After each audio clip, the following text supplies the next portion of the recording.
শশধর দু একটি বন্ধু সঙ্গে ঘরে প্রবেশ করিলে ও ঠাকুরকে প্রণাম করিয়া উপবিষ্ট হইলেন।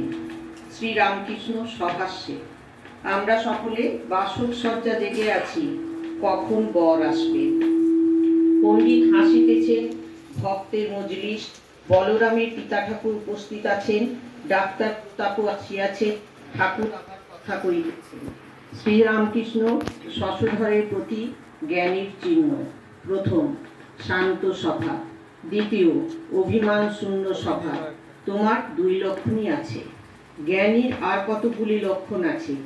সাধুর কাছে ত্যাগী, কর্মস্থলে যেমন লেকচার দিবার সময় সিংহতুল্য, স্ত্রীর কাছে রসরাজ, রসপণ্ডিত, পণ্ডিত ও অন্যান্য সকলের হাস্য।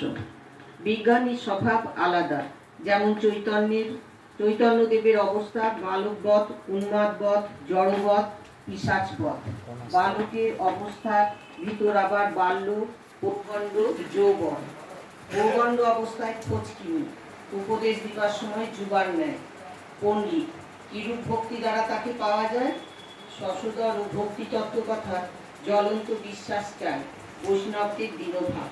শ্রীরামকৃষ্ণ, প্রকৃতি অনুসারে ভক্তি তিন রকম: ভক্তি সত্ত্ব, ভক্তি রজ, ভক্তি তম। ভক্তি সত্ত্ব, ঈশ্বরই প্রেম, সেরূপ ভক্ত গোপনে ভালোবাসে, হয়তো মশারির ভিতর ধ্যান করে, কেউ টের পায় না। সত্যের সত্য, বিশুদ্ধ সত্য হলে ঈশ্বর দর্শনে আর দেরি নয়। যেমন অরুণোদয় হলে বোঝা যায় যে সূর্যোদয়ের আর দেরি নয়। ভক্তি রজ যাদের হয় তাদের একটু ইচ্ছা হয়, লোকে দেখুক আমি ভক্ত। সে ষোড়শোপচার দিয়ে পূজা করে, গরদ করে ঠাকুর ঘরে যায়, গলায় রুদ্রাক্ষের মালা, মালায় মুক্তা, মাঝে মাঝে একটি সোনার রুদ্রাক্ষ। ভক্তিতম, যেমন ডাকাত করা ভক্তি। ডাকাত হেঁটি নিয়ে ডাকাতি করে, আটটা দারোগার ভয় না, মুখে মারো লোটো, উন্মাদের ন্যায় বলে হর হর হর বোম বোম জয় কালী। মনে খুব জোর, জ্বলন্ত বিশ্বাস। শাক্তদের ওইমের বিশ্বাস কি, একবার কালী নাম দুর্গা নাম করেছি, একবার রাম নাম করেছি, আমার আবার পাপ। বৈষ্ণবদের বড় দিনহীন ভাব, যারা কেবল মালা জপে। বলরামের পিতাকে লক্ষ্য করিয়া কেন্দ্রে পকিয়ে, হে কৃষ্ণ দয়া করো, আমি অধম, আমি পাপী। এমন জ্বলন্ত বিশ্বাস চাই যে তার নাম করেছি, আমার আবার পাপ। রাত দিন হরি নাম করে, আবার বলে আমার পাপ। কথা কইতে কইতে ঠাকুর প্রেমে উন্মত্ত হইয়া গান গাইতেছেন। আমি দুর্গা দুর্গা বলে মা যদি মরি, আখেরের দিনে না তারও কেমন জানা যাবে গো শঙ্করী। নাসি গো ব্রাহ্মণ, হত্যা করি ভ্রূণ, সুরাপানাদি বিনাশী নারী, এসব পাপক না ভাবিলে ওমা ব্রহ্মপদ নিতে পারি। গান। শিব সঙ্গে সদানন্দে আনন্দে মগ্না, সুধাপানে ঘল ঘল কিন্তু ফলে ধরে পড়ে নামা।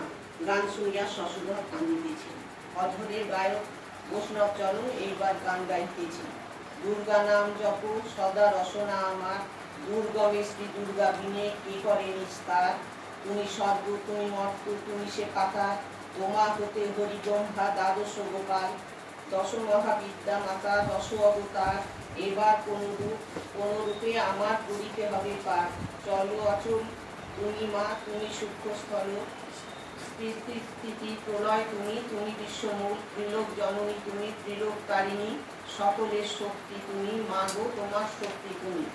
এই কয় চরণ গান শুনিয়া ঠাকুর ভাবাবিষ্ট হইলেন। গান সমাপ্ত হইলে ঠাকুর নিজে গান ধরিলেন। যশোদা নাচাত শ্যামা বলে নীলমণি, সেরূপ রূপালে কোথা করা নিকটনী। বৈষ্ণব চরণ এইবার কীর্তন গাইতেছে। সুবল মিলন, যখন গায়ক আখর দিতেছেন, রা বই ধা বেরোয় না রে, ঠাকুর সমাধিস্থ হইলেন। শশধর প্রেমার্থী বিসর্জন করিতেছে।